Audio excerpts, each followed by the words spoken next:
No, I'm not talking about the guy from Sabado Gigante, but he's the one who masterminded the assassination attempt.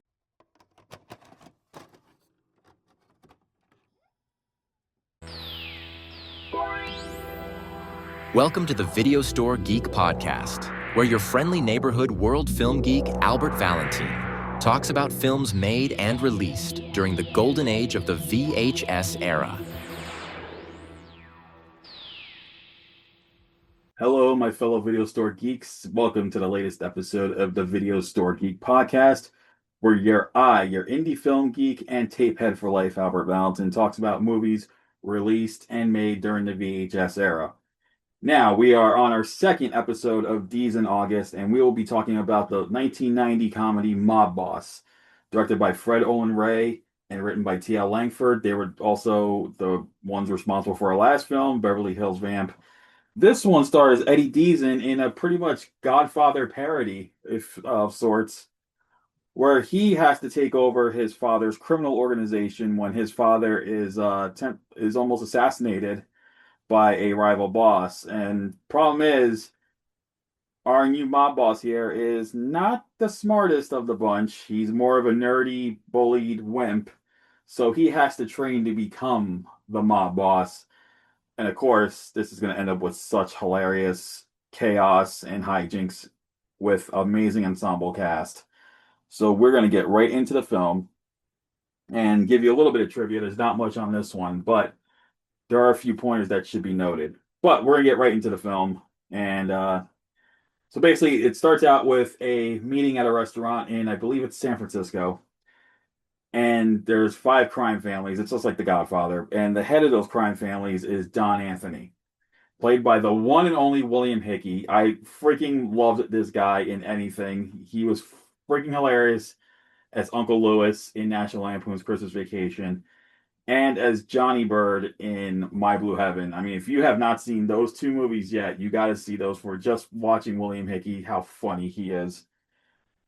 Anyway, he's making a deal and he's thinking about ending his reign of illegal activity and wants to kind of go straight. He wants to do things more legitimately now. And while most of the families agree with him, we do have one that says he's agreeing with him, but I think he has other intentions in mind.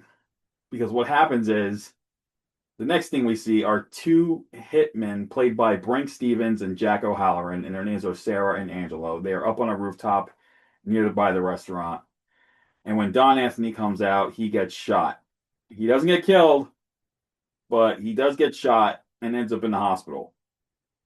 So, in a last ditch effort, he figures it's one of the other mob bosses that must have put out this hit on him. And he sends in his number 1 henchman, Monk, who's like the Clemente, if you will. He's the Clemente to William Hickey's version of Don Corleone. So, yeah, I would say Monk is compared to Clemente. And he's played by Irwin Keyes. This guy, he always plays this lovable, he tends to play these lovable, goofy looking, I can't say bad guys, because there's been a few films where he might have played a bad guy, but he's more like a bumbling bad guy. But he has such comic flair in his roles that he just tends to play these type of roles. And I personally think this is one of the best ones he's did. But Monk is ordered to find Don Anthony's son, Tony. So he goes to this military academy where Tony is supposed to be enrolled, and instead of finding this, he thinks that this one student that he sees is Tony Anthony. It's a big, like, jock-looking guy, but it turns out Tony is actually our buddy Eddie Deezen, who was getting picked on and bullied, and then Monk does something about it. So Monk, after he takes care of the bully, Monk tells him what happens, that his father's been shot. He needs to go see him in the hospital. When we get to the hospital again, where Tony shows up, we meet Gina, played by Morgan Fairchild. Gina is Don Anthony's girlfriend.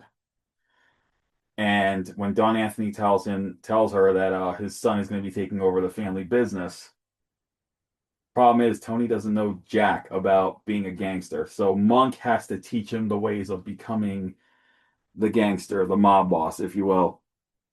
But it's going to, of course, lead to hilarious results because We soon learn that Don Francisco, and no, I'm not talking about the guy from Sabado Gigante, but he's the one who masterminded the assassination attempt. He's the one who wanted him dead because he wants to take over and keep going with the illegal activities. Now, not only did he hire Angelo and Sarah, who constant attempts to get rid of Tony end up so futile that it leads to just total hijinks. It's like a running gag of the film. But Don Francisco thinks he has an ace in the hole because he is actually the one who brought Gina into the fold. So Gina technically is working for Don Francisco. And every attempt she tries to make to seduce Tony, Tony rebuffs her advances because he constantly has to remind her that, no, you are my father's girlfriend. I'm not going to do that to him. It would be totally wrong. It's immorally wrong. But this is all going on as Monk is teaching Tony the ways of being a mob boss. That includes learning how to shoot a gun. That leads to something really funny where they end up losing their car and they had to end up getting hitchhiking back. Um, Tony's learning the powers of seduction, and this is so funny because this is where he breaks the fourth wall on so many occasions because Monk hired this girl to teach him how to, be seductive. And at one point, she takes off her tops and puts his hands on her breasts. And when the look on his face as he's looking at the audience as he's doing this is just freaking hilarious to watch. But then there's more to it. There's more like these innuendos, but they turn out to be more comical rather than sexual, which is really funny. And of course, Tony decides to follow his dad's wishes in a way. He wants to go straight. He wants things to be legitimate now. And of course, Don Francisco is going to try to do his best to make sure that doesn't happen or that he'll take over. And yeah, so that's pretty much what the film is. And it's really funny. It's a really funny movie. I first saw this movie. I'm going to give you a little story here with this movie. I saw this in seventh grade, so I was about 13 years old. I had this awesome friend named Stevie. Now, Stevie we had a lot in common. One of the things we had in common was our love for B movies, the low budget movies. And he actually had a VHS copy of The King of the Kickboxers. And he goes, "Do you want to borrow it? I can lend it to you next week." I'm like, yeah, I definitely want to see King of the Kickboxers. And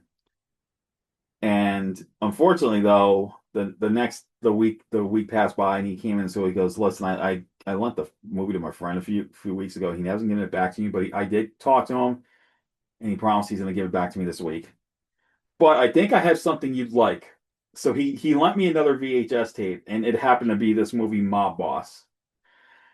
So I brought it home. I watched it with my parents, and because at that my parents know I watched these B movies. They were the ones who got me hooked on them through various outlets, and we always used to rent stuff like that. So I told my parents about this movie, and the fact that Eddie Deezen was in it, they loved him because they remember him from Grease, and we watched this movie and we laughed our asses off the whole time. I'm not joking when I say that.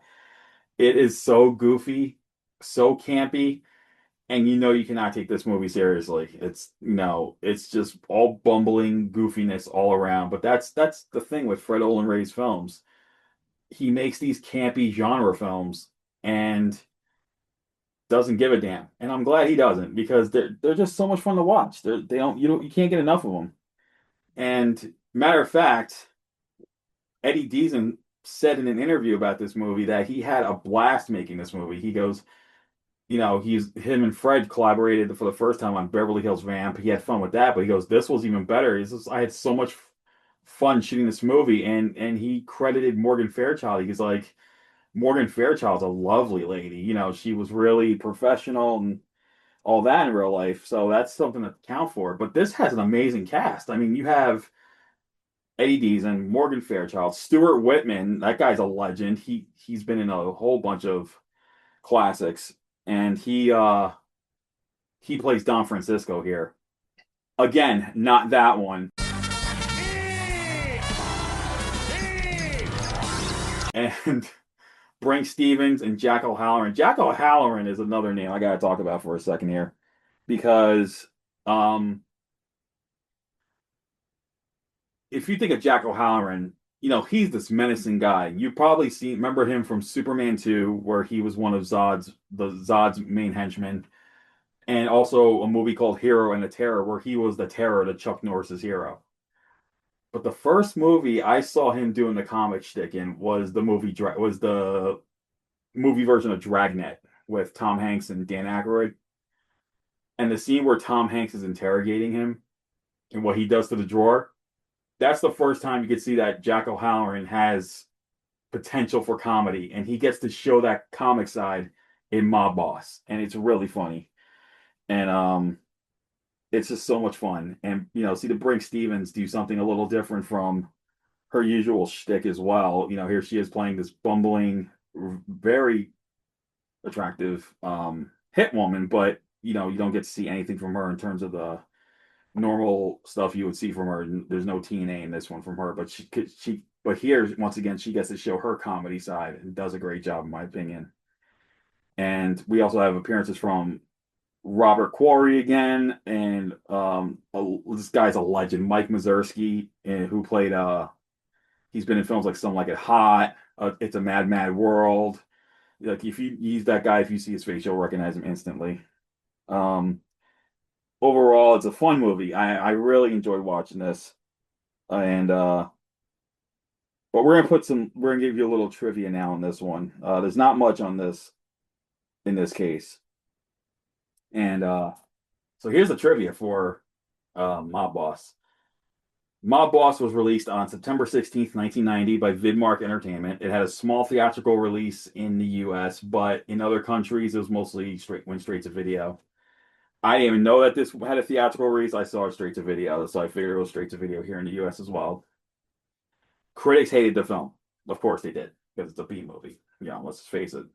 A lot of these scholarly film critics do not like these type of movies. They would rather see A-list Hollywood films, you know, and Entertainment Weekly gave it a C minus. They said, the story's ridiculous, the film's ridiculous, but you can clearly see, and you can clearly see it in this movie. The cast looks like they're having fun. They do have a lot of fun in this movie, hands down. You could tell like that chemistry between everyone. They was like, yeah, let's have fun just making this movie. It's definitely worth it. So, and All Movie gave it a 1.5 out of 5. You'll get my rating at the end of this video.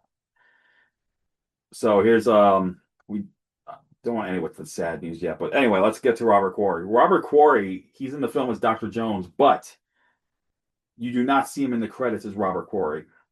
Matter of fact, he's credited as Darius Beiderbecke, and that just happens to be the name of his character in the 1972 horror film Dr. Fives Rise Again. This is the second time we see Robert Quarry and Olen Ray working together, where Quarry is referenced from one of his past movies gets referenced. The first one, Beverly Hills Vamp, when he's Father Ferraro and he says "Begone Count Yorga." That's actually a reference to his film Count Yorga, where he played that vampire in the film. And now here he is credited under the character he played in Dr. Fives Rise Again. But we are going to have to end the trivia on a sad note. This film, as I mentioned, Mike Mazurski, this guy appeared in so many films as like a henchman or an intimidating tough guy because of his physique. He played Don Taglianetti in the opening of the film, and sadly this was his final film. A couple months after the release of this film, on December 9th, 1990, Mike Mazurski passed away at the age of 81 from heart disease. So I just want to give, I know it's been 36 years, almost 36 years, but I do want to give a shout out to the family of Mike Mazurski. My condolences. Great actor, by the way. But that's all for the trivia. So, what am I going to give Mob Boss? Compared to the 13-year-old me watching this, I still had fun with it. I was laughing, it was giggling. I knew it wasn't meant to be taken seriously. It was so much fun to watch. I had a great time watching this movie. Um, yes, there are a few flaws here and there, but I'm gonna forgive it in this case. So I think Mob Boss, I'm going to give it a B minus on this one. You can clearly see the cast was having fun, especially William Hickey, Stuart Whitman, Morgan Fairchild, Eddie Deezen and Irwin Keyes. You got to give that guy and um, Jack O'Halloran and Brinke Stevens getting the show. They're more comedic side to things. I think they did a great job, quite frankly. And I really, like I said, I really had fun watching this movie, and I'm going to give this a B minus in this case. Definitely check it out. I don't know if it's still on Tubi because that I rewatched and I rewatched it on Tubi. And of course the VHS these days are hard to find. But nevertheless, it is a fun movie. If you like gangster comedies, spoofs, stuff like that, yeah, check out Mob Boss. You could watch it at least once. You might end up liking it. Um, but that's it for this episode of the Video Store Geek Podcast. Mob Boss gets a B minus. Check if you can find the VHS, all to you. I think it did hit DVD for a while, but I think that's out of print. But yeah, check your streaming platforms, especially Tubi. Tubi most likely might have this movie still. I don't know if it does, but definitely check it out. If you like the gangster comedies and you want to see something, at least something that you can't really take seriously, yeah, this is definitely worth it. Um, but that's it for this episode. The next one, we're going to wrap up Deezen August with a film called Teenage Exorcist. And this one has Eddie Deezen as a pizza delivery boy who becomes a teenage exorcist. But this one also has Brinke Stevens and another horror legend, Michael Berryman, Pluto from The Hills Have Eyes. And the film once again is directed by Olen Ray. And after that episode, we're going into my September with Coogan, and we'll be covering Under the Boardwalk. So look out for that. And as always, Video Store Geek Podcast is on YouTube and Spotify, and we are on social media platforms X and Blue Sky. So look out for that as well. If you want for the latest in indie and world cinema, go to my main channel, indieworldcinema.com. Check out our socials, our YouTube channel where I have interviews with indie filmmakers and actors, and more stuff like the Hall of Fame, the Indie World Cinema Hall of Fame, the Indie World Cinema Awards coming up in December. And yeah, that's all I gotta say about that. So, my fellow tape heads, as always, be kind, rewind, and stay awesome. See you next time. Thank you for listening to the Video Store Geek Podcast, created and produced by Albert Valentine. For the latest in indie films and global cinema, check out indieworldcinema.com and see you on the next episode. Be kind, rewind, and stay awesome.